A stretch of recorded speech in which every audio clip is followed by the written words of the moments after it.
Wild Buckos, raw and fermented exotic meat emporium. We eat bones, we eat hearts, we eat liver, and we eat dicks, ladies and gentlemen. We eat testicles. Hell, we are practically testicles at this point. Big buck wild swinging balls here at Wild Buckos. But hey, all joking aside, my balls are not on the menu. If some unmarked black sedan wants to come take Bucko's balls, they better get ready for another Waco. Yee-hoo! Woohoo! They call it high liver for a reason. It makes you high as fuck. Plus, we always stay microdosing here at Wild Buckos. Hell, we're so fucked up all the time, we probably shouldn't even be handling food. Yee-hoo! But let some pencil neck with a laptop and a badge on the government gravy train come and try to inspect Bucko's facilities. Yoo-hoo! Get ready for Ruby Ridge 2, ladies and gentlemen. Deuce, deuce, yippity yoo-hoo! Ha-ha! Wild Bucko's raw and fermented meat emporium. Is it flesh? We got it. We eat it. Spleen? Yum. Spine? Yes. Marrow? Fuck please. If it's a body part you can point at, we can get it skinned and in your belly in no time. I hear one of you in the back. One of you compliant little goslings who waits for the light to turn green before crossing the street. You're saying, are you licensed for that? Yee-hee, hell no! In fact, we are religiously opposed to licensure of any kind here at Wild Buckos. Some bureaucrat from the Ministry of Fuckery comes around talking licenses and collecting fees. Yippity-yoo-hoo! Get ready for Bundy Ranch Redux, ladies and gentlemen. Yee howdy ha! In the era of 3D printing, gun laws are meaningless. And when we're talking chunks of flesh, we're here to stick it in a jar for 4 months, let it breathe for a few minutes every few days, and when it gets nice and bubbly, we are ready to get some fucked up along with our vitamin K and beneficial probiotic microbes. Wild Bucko's Raw Beak Emporium. Don't do drugs, slaughter an animal and ferment its liver before devouring your drugs. Wild Bucko's Gain of Gumption Research. Get buck wild today.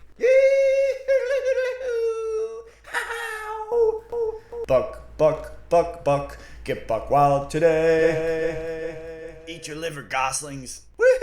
America is the ultimate now in a narcissistic personality. We see the world only as we want to see it. It revolves all around us. We're the most important thing in the world. Everybody else is of secondary, tertiary importance. If it doesn't benefit us, it's not worthwhile. And as a result of that, we get away with bullying and attacking other countries. The body counts that George W. Bush is responsible for dead Iraqis and dead Afghanis, and then similarly for Barack Obama, that, we're talking hundreds of thousands of civilians dead because of their decisions. According to highly credible sources such as Reuters, the number of Iraqi civilians that have died as a result of U.S. aggression is well over 1 million. We have heard that 500,000 children have died. I mean, that's more children than died in Hiroshima. And is the price worth it? I think this is a very hard choice, but we think the price is worth it. We think the price is worth it.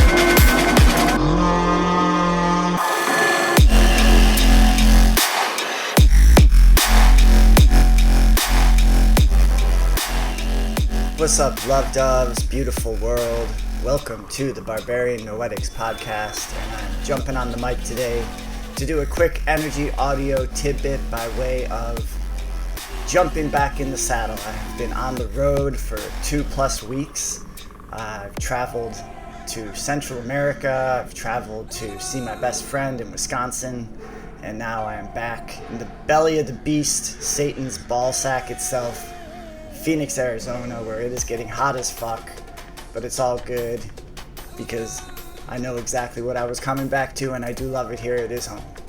So, topics for today's energy audio tidbit revolve around the nature of life and experience, and how it seems to me, it's been my experience, my lived experience, as they say, that life almost seems tailor-made to cause you to reevaluate your deeply held beliefs. And I'm not talking about like moral beliefs here. I'm not talking about like our moral compass, which I think should always be calibrated properly so that you can differentiate right from wrong, good from bad. I'm not talking about that. I'm more so talking about beliefs that we have a tendency as humans to want to imbue emotional significance in. So I've been saying for a long time that I feel like isms make schisms. And that's not meant to be like a glib, flippant remark. It's something that I really believe. And that's going to be upsetting for certain people that believe that you need to stay loyal to an ism in order to create some sort of change. If you don't stay loyal to an ism, then how are you going to be able to calibrate your kind of political or belief compass? And how are you going to stand for anything? But I feel as though one of the many dangers with isms is that they cause you to paper over things that are dissonant to that belief system. So I traveled to the Republic of Nicaragua, and I have a tremendous amount of respect for Nicaragua because of what they've been able to accomplish under extremely hostile conditions. They overthrew their brutal dictator Somoza in the 70s, and then they prevailed in a very gnarly, very covert, and very dirty war led by the United States, who trained the Contra rebels. That's the Iran-Contra scandal. A lot of that happened in Nicaragua.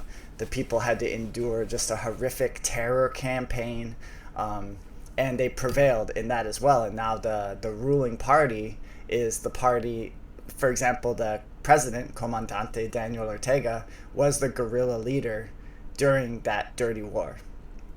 So I have a tremendous amount of respect for what they've accomplished.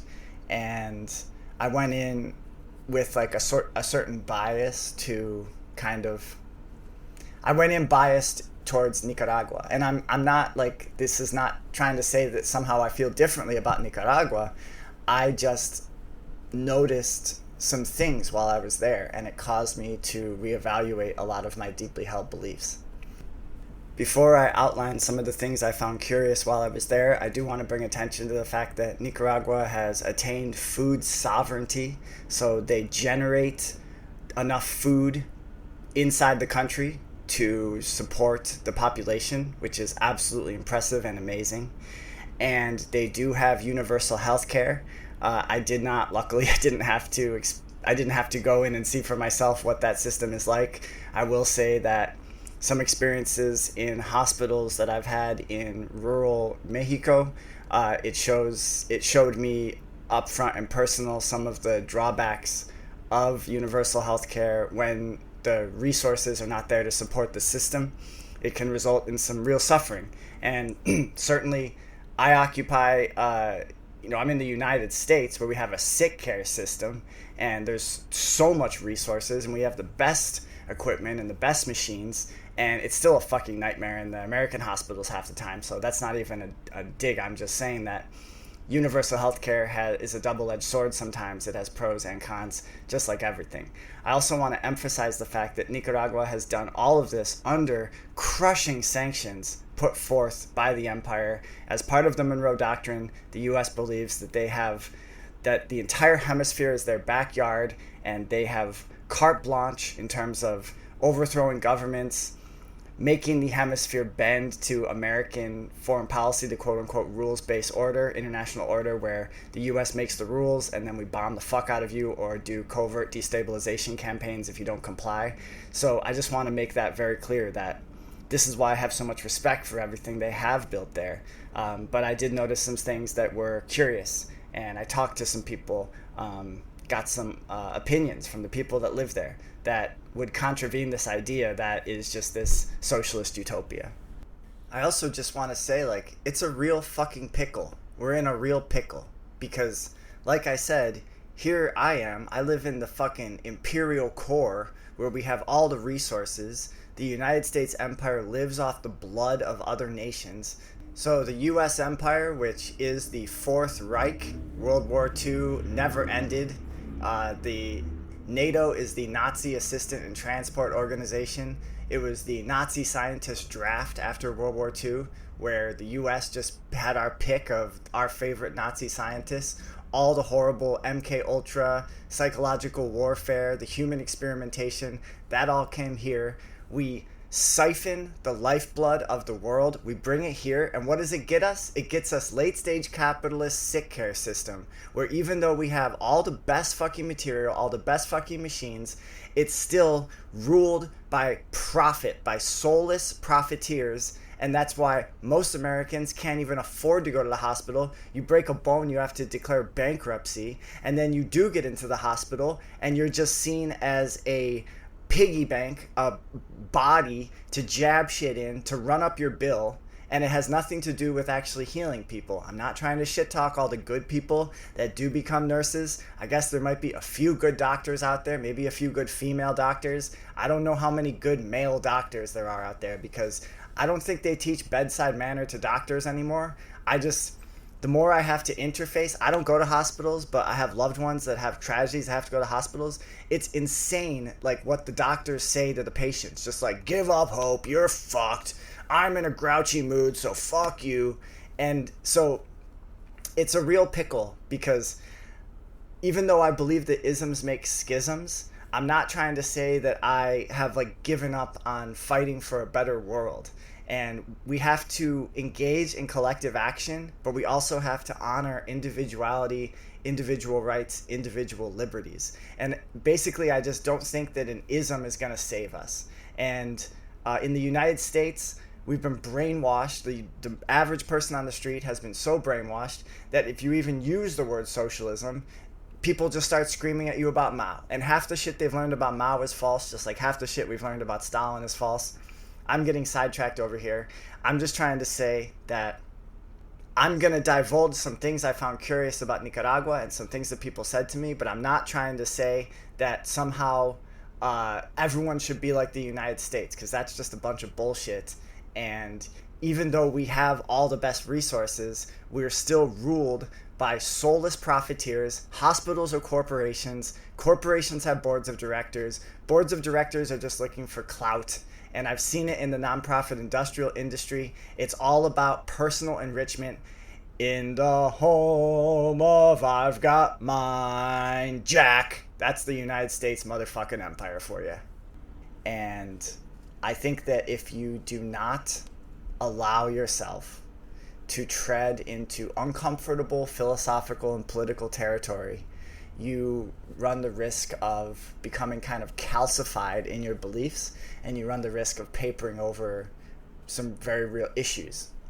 So the fact that, like, the government buildings were heavily guarded by very serious dudes with very serious rifles, and the fact that, like, the marketplaces, which was filled with, like, your everyday working class Nicaraguans, they were nowhere to be seen behind these guarded government campuses.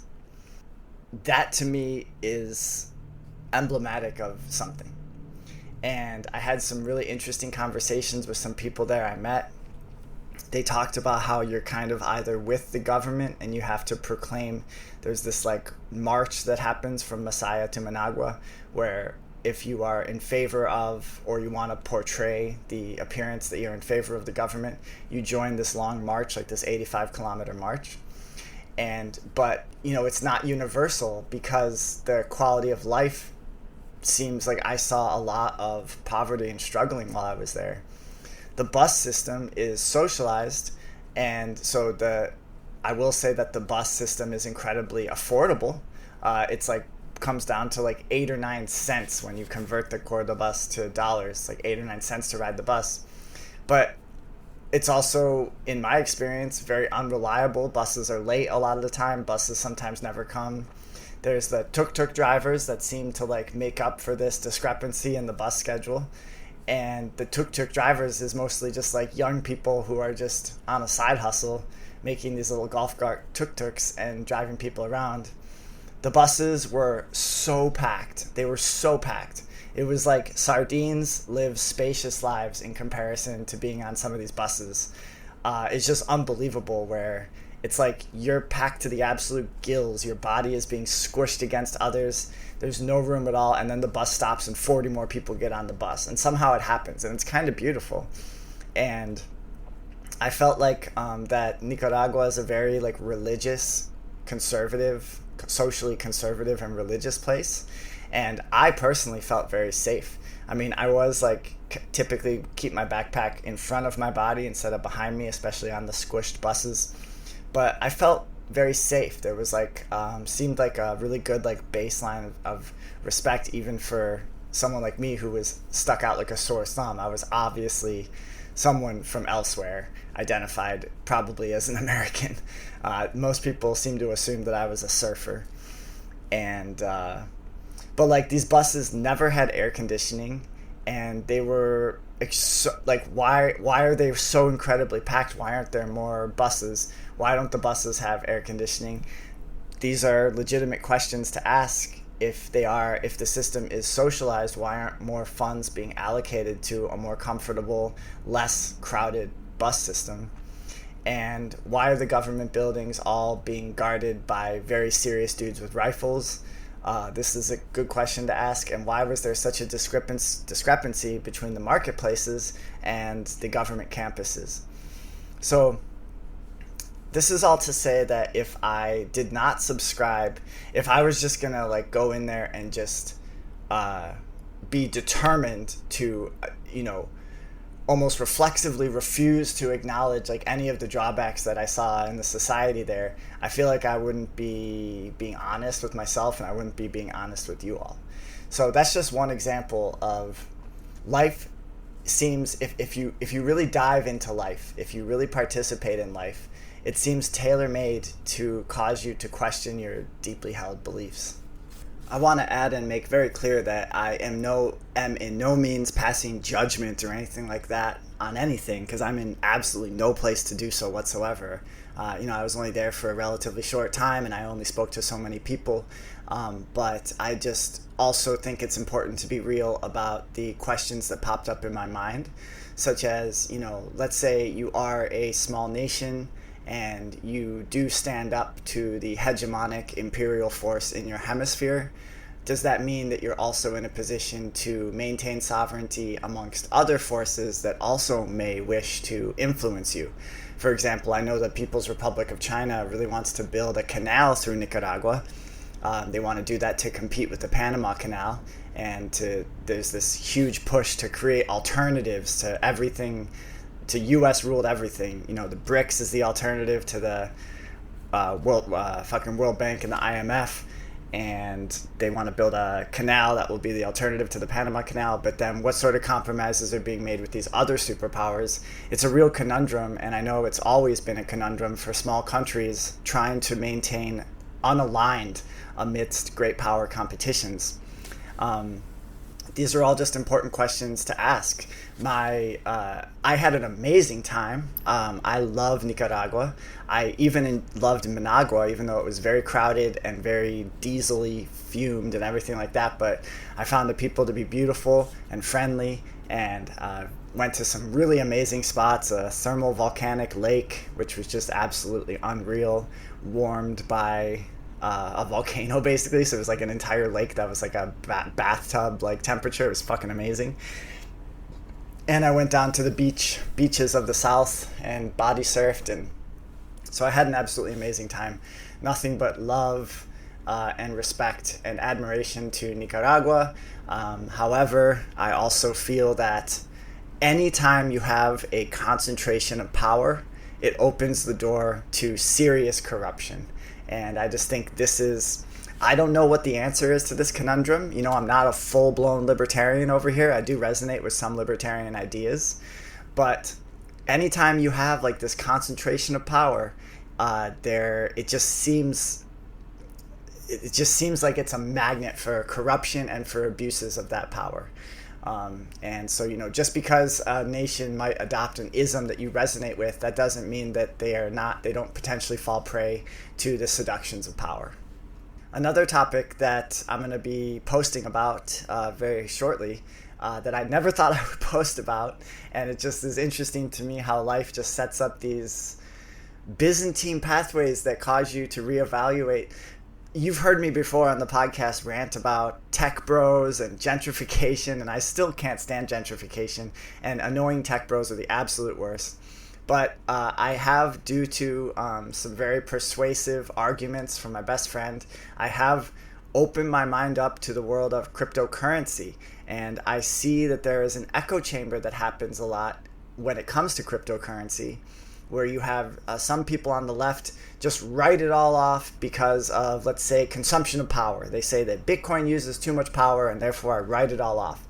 I don't want to get into this too heavily because I'm going to post a long conversation, Sonicast 2.0, with the great Jonathan Glowacki, who's making just amazing wood art. I will put his website in the description for this tidbit and in the episode. He's just making amazing art out of wood. He is making wood look like watery and liquid. He's making wood look like shells and selling it at art shows, and it's absolutely inspiring. It's incredible. But so people discount something like Bitcoin and say, one argument people on the left say is it uses too much power. One argument that people in the independent media, the truther community, say is that it just leads to digital ID and one global governance and total panopticon surveillance. Whereas in reality, Bitcoin does not lead to that. Central bank digital currency leads to that. Programmable money dictating when and where you can save. But Bitcoin, as an immutable program that now has survived so many attacks, every few years you read another article predicting Bitcoin's demise, and yet here it is in 2024 still going strong and serving as a store of value. We can all participate in stores of value. You don't have to be a big boy. And just because BlackRock is investing in Bitcoin, that doesn't mean you have to throw the whole baby out with the bathwater. Everyone makes their own decisions about how they attempt to store their value over time. Everything is a risk, but you start talking about the ethics of things. If you're just completely bought into the US dollar, that's backed by blood and chaos and war. I mean, it's backed by the barrel of the gun. The United States Armed Forces, with our over 1,000 bases around the world, that's what backs the value of the US dollar. And it just, every time the feds get together and print a shit ton of money, your dollars degrade in purchasing power. Your hard-earned dollars that you trade your hours of your life for in the form of labor, it degrades the amount that you can then purchase with that. Wouldn't you want to fight back against that system? Wouldn't you want a better way to store value over time?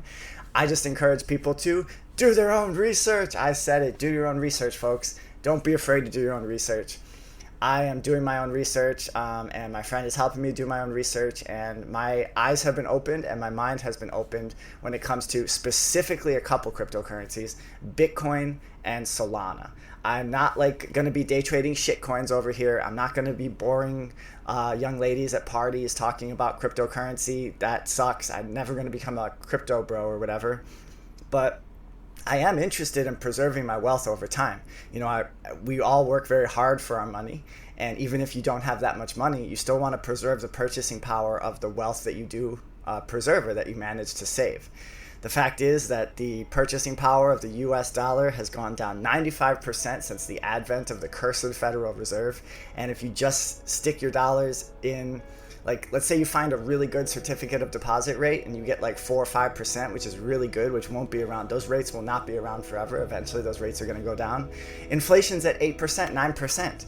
So you're still losing out versus inflation when you deal with traditional finance. I can't bring myself to say TradFi because I'm not a crypto bro, but when you just put all your eggs in traditional finance, you're still losing the battle against inflation.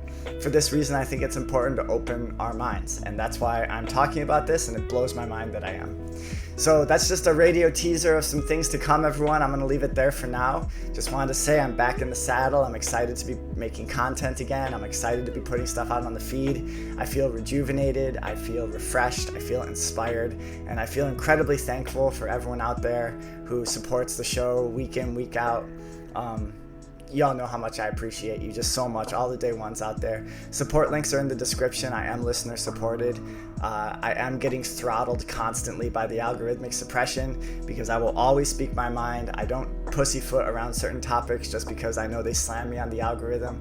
I go full-fledged into everything. That's just the way I live my life. So share, tell a friend, subscribe, help me to spread the word about Barbarian Noetics, help me to keep this pirate ship afloat, baby.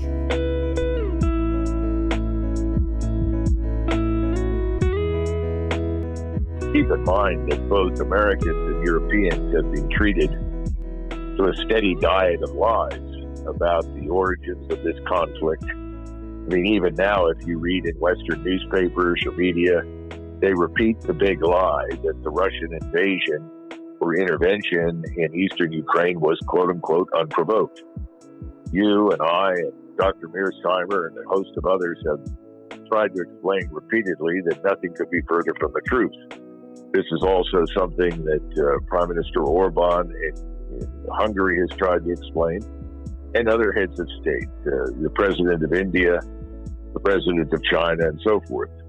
We did everything we could to goad the Russians into attacking, and they ultimately attacked because they were afraid if they didn't, they would face a very serious threat from us in eastern Ukraine. And now you have all the evidence in the world that they were absolutely right, from the biolabs to the missiles to the buildup of the Ukrainian army into a ferocious force that was designed for one thing and only one thing: to attack and kill Russians. All you have to do is listen to members of the Senate and people in the White House tell you what a wonderful bargain this war has been because it kills Russians. Well, in truth, perhaps 50,000 Russians have been killed, but over 600,000 Ukrainians are dead as a result of this war. So this whole thing has been an utter fiasco. But to admit that it's been a fiasco is an impossibility for Washington, because then the larger lies will collapse like a house of cards. And they know, the politicians, that is, know in Western Europe and the United States, that they will not survive the collapse of those lies.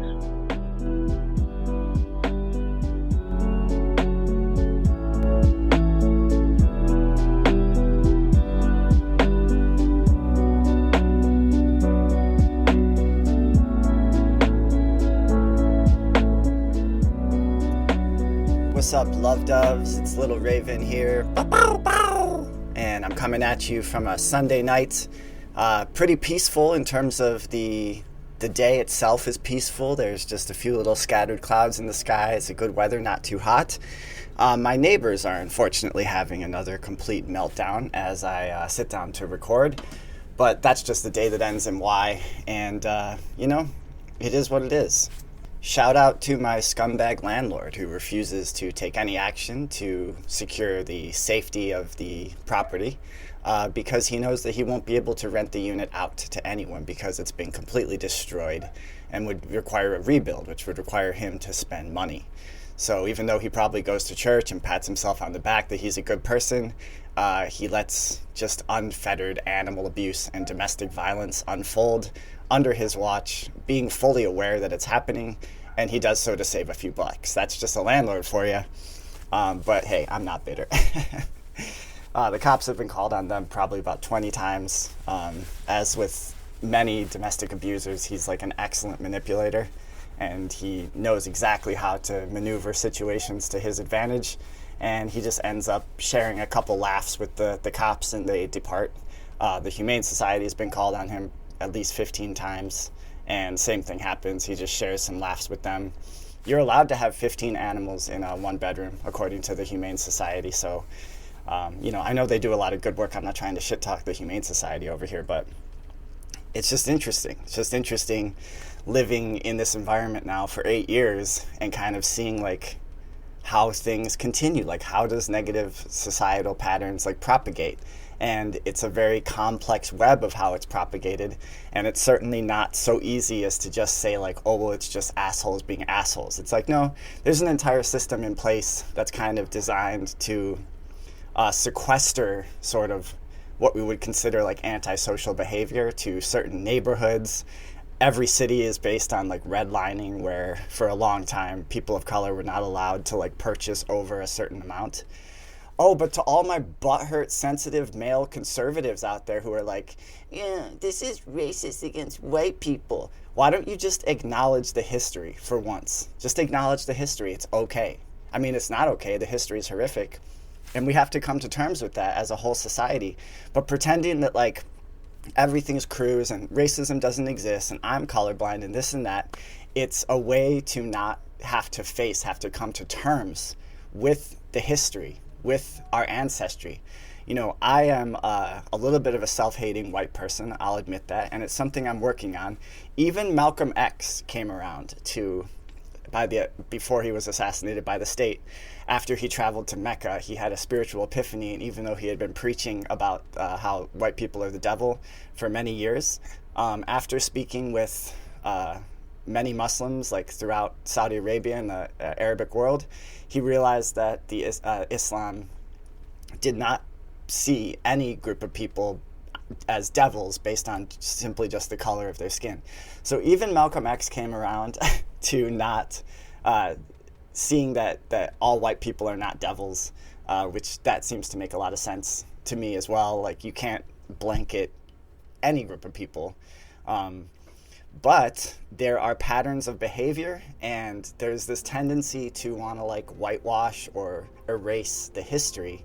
And I find that a lot of like white conservative men especially get so butthurt when you start just talking about like real shit about history. And it's like, well, I'm sorry that it makes you uncomfortable. And then in the same sentence, they'll start bitching about like, these blue-haired lefties are so sensitive. It's like, bitch, you're the most sensitive man. The most sensitive men in this country are white male conservatives. I'm sorry. They're so delicate. There's like, talk about easily triggered. So it's like, if you're gonna dish it, you gotta take it. I mean, I'm sensitive about certain things for sure, but like, I admit it, it's okay. It's okay to be sensitive about certain things. The first step is you gotta acknowledge yourself. You have to look at your shadow. You have to look at the stuff that you repress. And that's where really good friends come in, because really good friends will always be real with you and honest with you. And that's how you can help to see your blind spots. So that brings me to today's hitting the ground running in this little tidbit. But that brings me to today's topic, where I've been thinking a lot about the idea of safe spaces and how it's talked about and presented in our society. And I want to kind of parse out some differences and kind of make some distinctions between safe and respectful. Safe space versus respectful space. I want to talk about how important is emotional safety when it is contrasted with physical harm. So here I want to get into the difference between a safe space, so-called safe space, and being respectful or creating a respectful space. So safe spaces, in my mind, do not exist in nature. They are an impossibility. Nature, existence, what we have here, 3D plus time reality, is inherently unsafe. It is one of the defining characteristics of this plane that we exist in, is a lack of safety. Every time you get into a motor vehicle, that is a very unsafe space. People have no idea half the time. They're not thinking about how dangerous it is to drive around. Anytime you walk out in public, you interact with the world, you cannot guarantee safety. You can take measures, and you can again focus on respect. Part of focusing on respect is commanding respect. You command respect by crafting yourself into someone who respects yourself, so you respect yourself and you're worthy of respect, and then you command respect. When you have an ecosystem where everyone is commanding respect from everyone else, you create a respectful space. But this is something that emerges as a consequence of behavior, of people doing hard things, trying difficult things, building their character over time so that they are able to, within their person, command that respect that they deserve.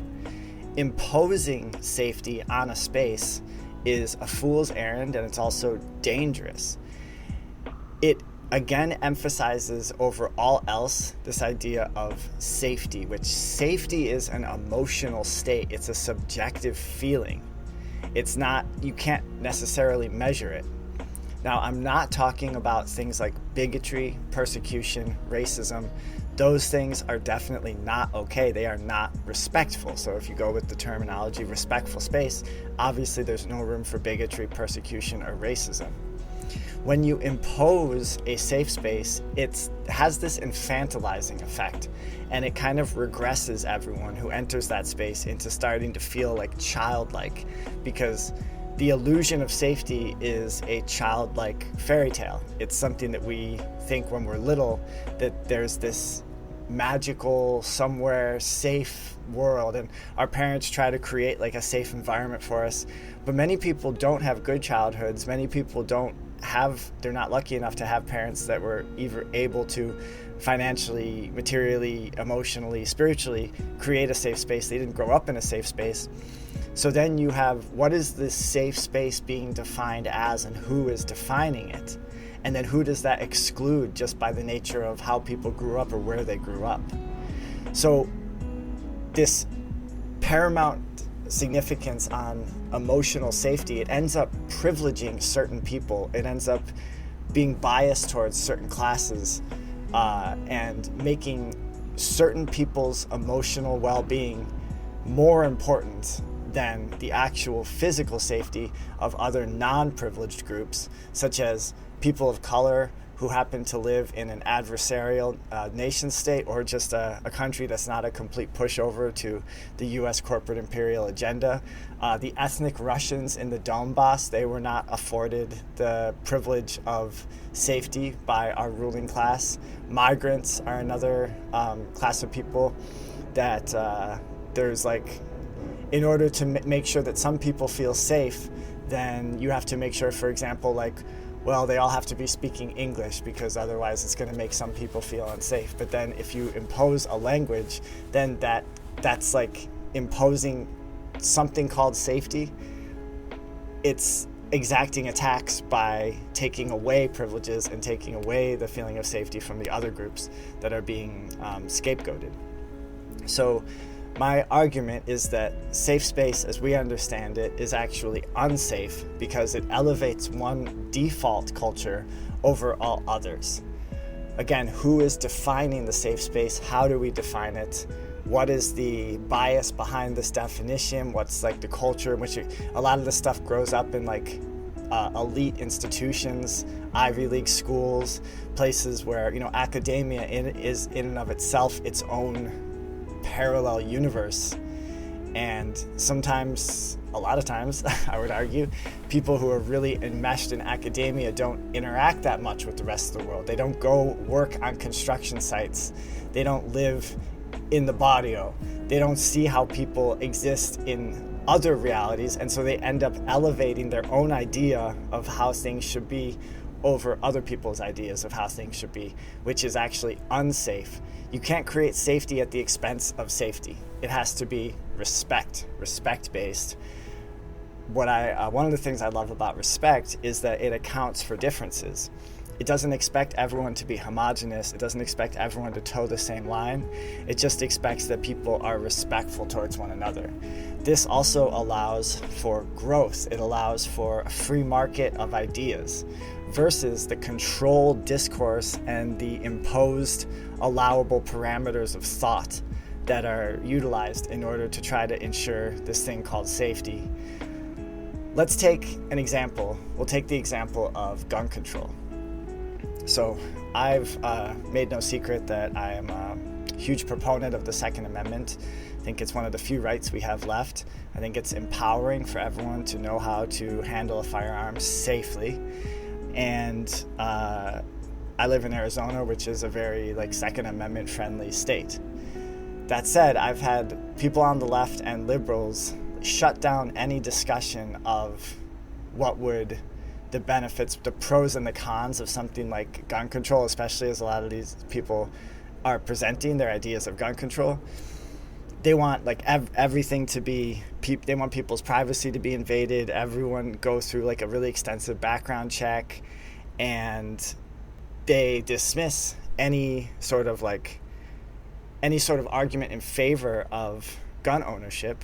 I mean, even though it is in the Constitution that Congress shall make no law which infringes the right to bear arms, they still see it as somehow violent and reactionary, and so they shut down the discussion. What this does is it serves to entrench both positions, and it allows for no elasticity of thought, because the person who just thinks that we should basically take people's guns away and that guns are the reason why there's gun violence, they are going to be further entrenched in their own ideology of like totally anti-gun, then the person who's a big Second Amendment guy is going to be irritated that there could be no nuance in the discussion, and they're just going to double down on their advocacy for it. Whereas like if you had a respectful dialogue which allowed for differences of opinion, you go into it in good faith, knowing that the person that you're going to be speaking to does not think the same as you, then you can get into like, okay, maybe it's not okay to do like super hardcore like background investigations and everyone who wants to buy a handgun, but maybe a preliminary mental health check is fair. Kind of have my doubts about that too, because so many people have mental health events who aren't actually mentally ill. I had to be involuntarily committed to a hospital once because I was deemed to be suicidal. But does that mean that I should not be able to own a firearm? I mean, so I get a little bit nervous about when the government's kind of like the camel's nose under the tent. Once you let the nose under the tent, then it's only a few moments away before the whole shit's torn down.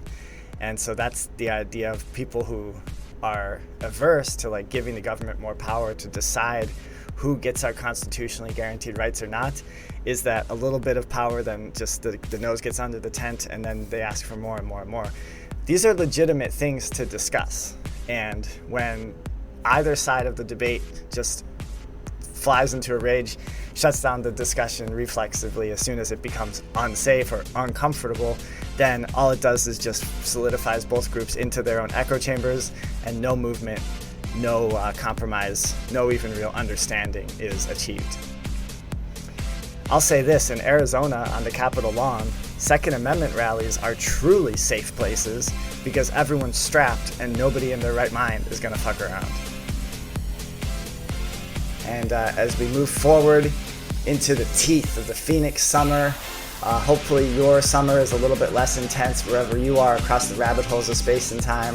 I'll be back again really soon with a ton of really exciting content. I have so many interviews lined up that I've already recorded that are set to hit the feed. So stay tuned. I love you all, and take care of yourselves out there. All right. Much love, everybody.